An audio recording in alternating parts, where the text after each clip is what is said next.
آج کا میرا عنوان گفتگو رزق حلال کی اہمیت کے حوالے سے ہے۔ دوران خطبہ جو آیت مقدسہ پڑھنے کا شرف حاصل ہوا، 18واں پارہ سورہ المؤمنون آیت نمبر 51 ہے۔ اللہ کریم نے ارشاد فرمایا، یا ایھا الرسول، اے رسولو، کلوا من الطیبات، پاکیزہ چیزوں میں سے کھاؤ، واعملوا صالحا، اور اعمال صالحہ کرو، انی بما تعملون علیم، بے شک جو کچھ تم عمل کرتے ہو میں خدا اس کو جاننے والا ہوں۔ تو رزق حلال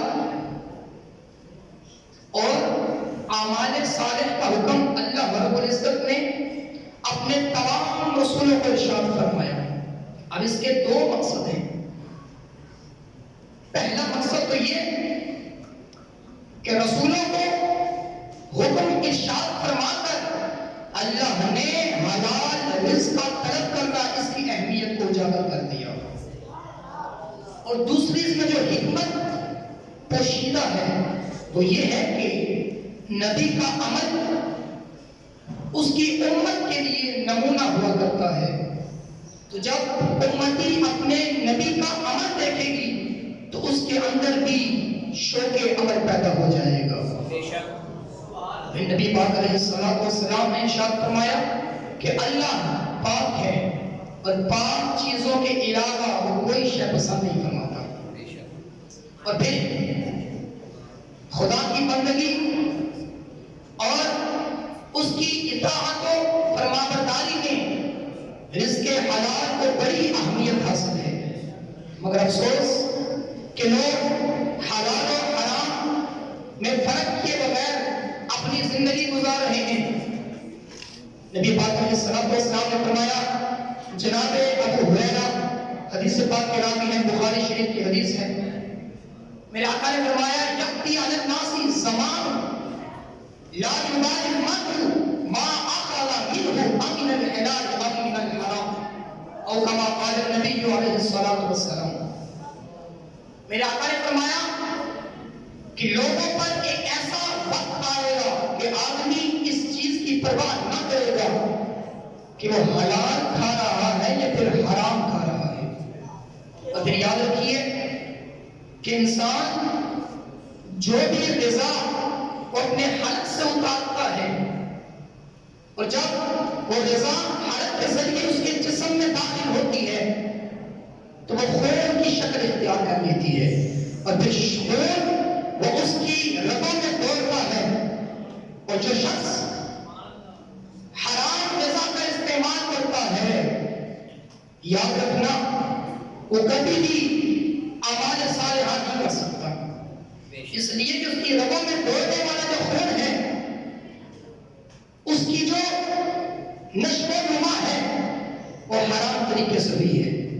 تو اس لیے فرمایا کہ جو شخص حرام غذا کا استعمال کرتا ہے اللہ اس کو اعمال صالحہ کرنے کی توفیق نہیں عطا فرماتا، اور اس کے خلاف جو شخص اپنی غذا کو حلال کر لیتا ہے پھر اسے عبادت کا بھی لطف محسوس ہوتا ہے، عبادت میں اس کا دل جم جاتا ہے۔ سبحان اللہ۔ اور فرمایا کہ جس طرح حرام غذا کے ذریعے دلوں میں تاریکی اور اندھیرا پیدا ہوتا ہے، اسی طرح جو شخص حلال غذا استعمال کرتا ہے اللہ تعالیٰ اس کے دل کو نور سے بھرپور کروا دیتا ہے۔ احیاء العلوم میں امام غزالی علیہ رحمہ آپ نقل فرماتے ہیں کہ نبی پاک علیہ السلام نے ارشاد فرمایا کہ جو شخص 40 دن تک حلال رزق استعمال کرتا ہے، حلال روزی کھاتا ہے، اللہ تعالیٰ اس کے دل کو روشن فرما دیتا ہے اور اس کی زبان پر حکمت کے چشمے جاری فرما دیتا ہے۔ علم و حکمت زائدس رزق حلال، عشق و رقت زائدس رزق حلال۔ اور اسی طرح رزق کی برکات میں سے ایک برکت طبرانی شریف کی روایت ہے کہ صبح کا وقت ہے، نبی پاک علیہ السلام تشریف فرما ہے، صحابہ کرام کا ہجوم ہے، ایک شخص آتا ہے، کبھی ادھر بھاگ رہا ہے کبھی ادھر بھاگ رہا ہے، چونکہ جوان ہے اور طاقتور ہے، مضبوط الجسم ہے، تو جب صحابہ کرام نے اس کا کبھی ادھر جانا دیکھا کبھی ادھر جانا دیکھا تو آپس میں گفتگو کرنے لگے، وہ کہنے لگے کاش کہ اس شخص کی جوانی وہ خدا کی راہ میں ہوتی، یعنی وہ تلوار نکالتا اور جہاد کرتا۔ جب میرے آقا نے یہ بات سنی تو آقا نے فرمایا اے میرے پیارے صحابہ یہ مت کہو، اس لیے کہ اگر یہ شخص اس وجہ سے محنت کرتا ہے کہ دوسروں کے سامنے خود کو سوال کرنے سے بچائے گا، اور اگر اس لیے یہ محنت کرتا ہے کہ اپنے بیوی بچوں کا پیٹ پالے گا، تو یاد رکھنا یقیناً یہ خدا کی راہ میں جہاد کرنے والے کی طرح ہے، اور اس کے ہر قدم پر اللہ اس کو نیکی عطا فرمائے گا۔ اور بڑی خوبصورت بات جو میرے آقا کی زبان اقدس سے ہمیں عطا ہوئی، آقا نے فرمایا کل قیامت کے دن یہ اس حال میں اپنے اللہ سے ملاقات کرے گا کہ اس کا چہرہ چودھری کے چاند کی طرح منور نظر آئے گا۔ کتنی بڑی شان ہے، کتنی بڑی عظمت ہے۔ اسی طرح احیاء العلوم جلد نمبر 2 امام غزالی علیہ الرحمہ نقل فرماتے ہیں کہ حضرت عیسیٰ علیہ السلام کا زمانہ، تو آپ نے ایک شخص کو دیکھا جو سارا دن عبادت کرتا ہے۔ آپ نے فرمایا اے بندہ خدا تجھے میں دیکھتا ہوں سارا دن عبادت میں مشغول رہتا ہے، ذرا یہ تو بتا کہ تجھے کھلاتا پلاتا کون ہے، تیری کفالت کون کرتا ہے؟ وہ کہنے لگا کہ میرا بھائی وہ سارا دن محنت اور مزدوری کرتا ہے اور پھر جو روزی حلال کماتا ہے اس میں سے پھر مجھے کھلاتا ہے۔ حضرت عیسیٰ علیہ السلام آپ نے فرمایا یاد رکھنا کہ تجھ سے بڑا عبادت گزار وہ تیرا بھائی ہے کہ جس کی وجہ سے آج تو عبادت میں مصروف ہے، اگر وہ تجھے کما کر نہ کھلائے گا تو یہ بتا تو عبادت کیسے کر سکتا ہے؟ لہذا معلوم ہوا کہ رزق حلال کا طلب کرنا یہ بھی خدا کے ہاتھ عبادت کا معیار رکھتا ہے۔